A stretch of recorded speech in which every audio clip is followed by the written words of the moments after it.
você está pensando em termos de capacidade, vamos dizer, viciante de causar dependência, sim, existe um ranking e certamente a heroína está bem na frente. Heroína e o crack. E o crack que, na verdade, é uma forma de cocaína, mas pelo modo, pela química diferente da administração, pela composição, pelo fato de ser fumado, pelo fato de pelos pulmões, de ser absorvido mais rápido, etc. e tal, o formato crack é mais viciante do que a cocaína, que também já é. E aí entra um pouco do que você falou, porque as drogas terapêuticas e tudo. Incrivelmente, na década de 20 do século 20, a classe alta usava com alguma frequência cocaína. Existe até um livro famoso chamado Cocaína, de um escritor italiano chamado Pettigrilli. Era muito caro, não é todo mundo que usava, mas usava. E se percebeu que fazia mal. Mas aí pararam de usar, assim, por muitas décadas. E quando reapareceu, por volta da década de 70, a Associação Psiquiátrica Americana publicou Não Vicia. Então a gente tem que ficar muito com o pé atrás com o que se diz, né? Então, agora voltando à categorização, sim, é possível categorizar. Então existe, por exemplo, um estudo que sugere que de pessoas que experimentam cigarro de um terço, pessoas que usam o cigarro uma única vez, mais de 30% vão acabar ficando dependentes, o que no caso do álcool é por volta de 15%, no caso da maconha é um pouco menos. São estudos, mas a gente tem que pensar que qual a população que foi estudada, jovem, idosa, homens, mulheres, questões raciais, questões culturais, questões até socioeconômicas, enfim. Então a gente tem que relativizar bastante esse tipo de coisas muito, vamos dizer assim, rotuladas. Então tal em primeiro, tal em segundo, tal em terceiro. Mas certamente, se você pensar em heroína, ela é mais viciante do que a maconha na forma normal, como a maconha é usada, principalmente no Brasil, na forma de baseado, o que não significa que maconha seja bom.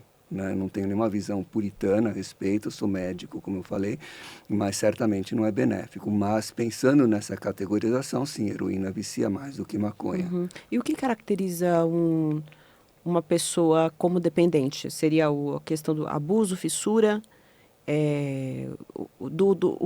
Qual que é a diferenciação que se pode fazer do ponto de vista clínico? O que é uma pessoa dependente e o que é um usuário esporádico, por exemplo? Qual a diferença entre quem está numa festa e consome eventualmente, não que isso não faça mal, mas do que depende da droga, por exemplo, para viver? Perfeito. Assim, vou elogiar novamente, porque são interessantes, que eu já falei bastante sobre isso, mas poucas pessoas fazem algumas perguntas muito importantes que está fazendo. Assim, a gente tem algumas diferenciações clássicas entre o que a gente chamava de dependência e abuso.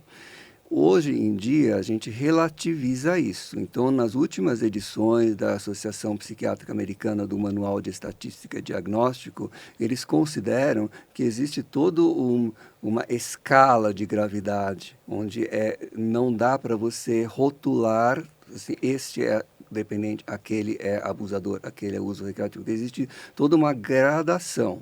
Tá? Então, hoje em dia, a gente vê isso muito como gradação. É muito claro quando você atende as pessoas que procuram, né, o quanto difere. Porém, classicamente, assim, a definição mais simples, né, é assim: o abusador é a pessoa que usa de modo a ter prejuízos significativos pelo uso.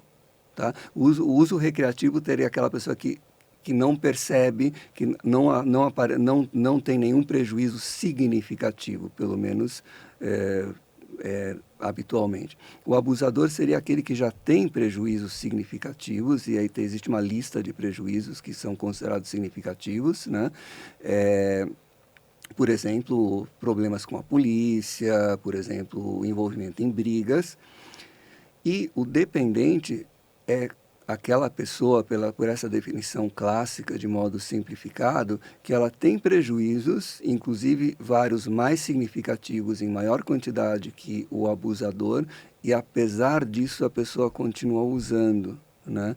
Então, a característica grande da dependência é a dificuldade da pessoa parar ou controlar. E quando eu digo parar, para a maioria das drogas, não é parar por algumas semanas ou meses. A imensa maioria das pessoas ditas dependentes fazem isso. Eu não sou dependente porque eu fiquei 2 meses sem beber quando me operaram do estômago. Né?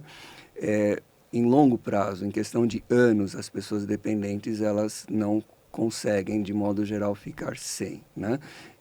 Então, e dentro da dependência, também é mais frequente o aparecimento dessas situações de abstinência, que você até descreveu em parte, né?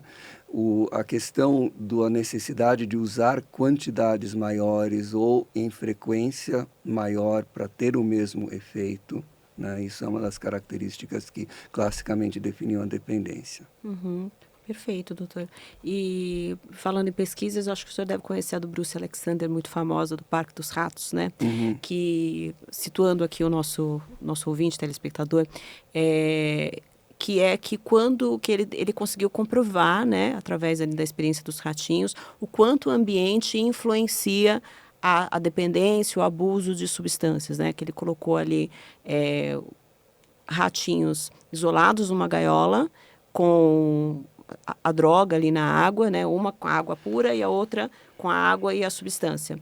E depois ele fez isso com ratinhos em outro grupo, né? Ele montou o Parque dos Ratos, que lá tinha a socialização, né? Outros ratinhos e também acesso à atividade física, aquela rodinha para o ratinho correr e tal. E no final do dia, os pesquisadores mediam quanto tinha de morfina, que eles tomavam água com morfina, nesse caso da experiência, que é um opioide, e quanto tinha de água. E daí eles constataram que os ratinhos que ficavam isolados, eles consumiram, aliás, até 25 miligramas de morfina por dia, enquanto que os ratos que estavam na gaiola da diversão, da socialização, com uma vida mais agitada, só consumiram 5 miligramas da droga por dia. Isso aplicado para nós, né, para o mundo real, o senhor não acha que isso também é muito detectável, né, entre os jovens? Quanto pior ele se sente consigo mesmo, mais ele vai buscar em substâncias esse prazer que ele não tem, digamos, na comunidade? Uhum. Sim, eu conheço estudo, eu tenho restrições tanto técnicas quanto éticas a transpor de outros animais para nós, animais humanos, mas, por outro lado, pensando em nós, sim, certamente o contexto faz muita diferença.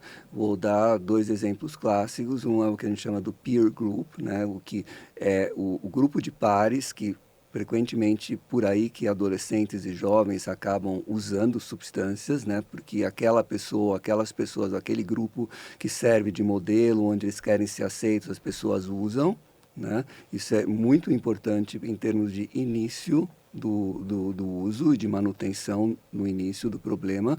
E outro exemplo clássico é das pessoas que têm um quadro muito intenso de ansiedade social, que a gente chama de fobia social, né?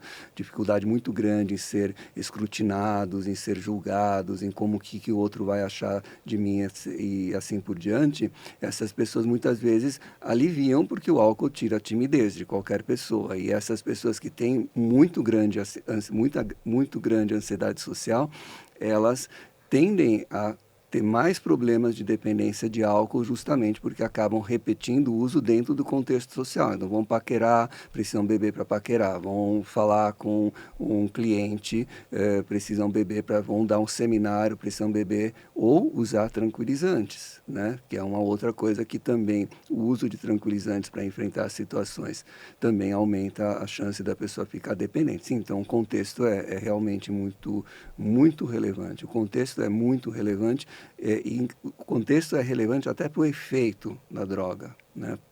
Para o que a pessoa sente. Existem estudos também com animais não humanos sobre isso, né? Que o efeito, a probabilidade do mesmo ratinho usar numa determinada gaiola ou de usar numa outra gaiola que tenha um ambiente diferente. Então, sim, o contexto é extremamente importante para dizer o quanto a pessoa vai usar, se ela vai ficar dependente ou não.